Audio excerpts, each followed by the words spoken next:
భారతి జయ మహాలక్ష్మి శ్రీ పద్మావతి కమలలో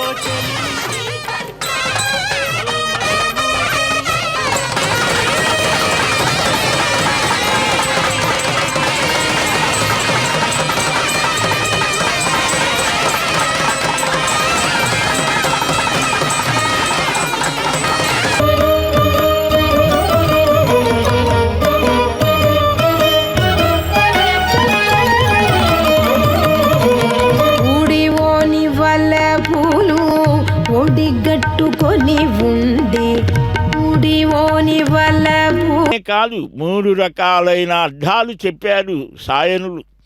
అశ్వమనేటువంటిది మనోవేగానికి ప్రతీక, చైతన్యానికి కూడా అది చిహ్నం. ఇంద్రియ పరిభ్రమణాదులతో కూడిన జీవుల మనోవేగాలను నియంత్రించి జ్ఞానవాహనం, ఆ హంసవాహనంలో యోగి పుంగవులైన పరమహంసలను పేర్కోవడం సంప్రదాయం. హంసకున్న విలక్షణ ప్రయుక్త విచక్షణని కలిగించడం. ఆ జ్ఞాన అజ్ఞానాలు తెలుసుకొని యోగులైన వారు నడుస్తారు. ఆ హంసీమమ అని జ్ఞానార్జన కోసం ఉపాసిస్తారు.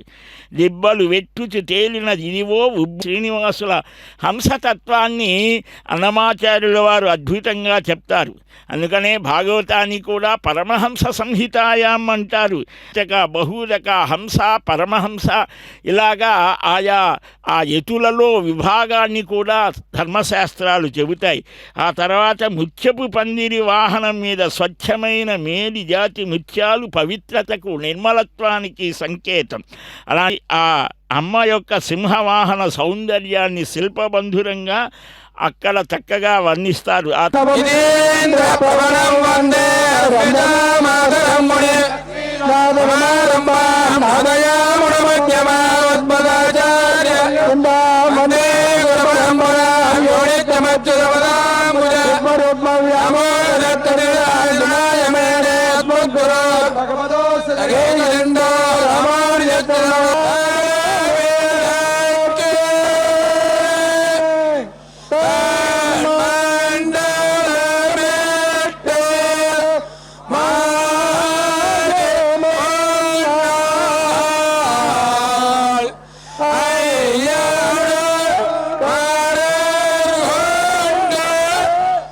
సుఖైశ్వర్యమస్తు ఉమ్మని పలుకులకు కుశలమస్తు, కుశలమస్తు ఐశ్వర్యమస్తు, కుశలమస్తు ఐశ్వర్యమస్తు.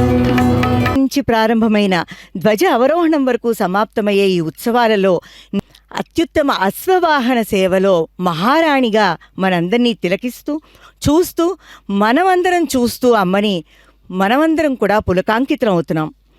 జాజీ బిరులు చల్లన రాలగా అంటారు వీణ వాయించనే అలిమేలు మంగమ్మ అనేటువంటి సంకీర్తనలో. ఈరోజు చూస్తుంటే అమ్మ పైన తన శిరస్సు మీద, అక్కడ పైన శిరోభాగం మీద సన్నజాజులు అందుకని కలియుగ వికుంఠపురమే ఈ తిరుమల క్షేత్రం. వికుంఠపురానికి పట్టమహిషి తిరుసోమని సంపంగి జాజులు మరువంపు మొలక సర్వేశ్వరుని సరసన పట్టపురాణి. అక్కడ మరి వీర జాజులు దవనము రాజిత త్యాగరాజనుత అంటారు సద్గురు త్యాగరాజస్వామి వారు. ఆ రకంగా ఇక్కడ సకల పుష్పజాతులు, ఈ ప్రపంచం అంతా కూడా స్వామి అయ్యంగార్లను చూడండి, ఇక్కడ వేద ఘనాపాటిలను చూడండి, ఇక్కడ పాంచరాత్రం వైఖానసం పడుగు పేకలాగా ఇక్కడ నేసి ఆ పట్టు అందమైనటువంటి బాతి పడుగాని మంచి గుణములు గల సరినిచ్చకపోలేమా చరపుల పెట్టదు సరినిచ్చకపోలేమా.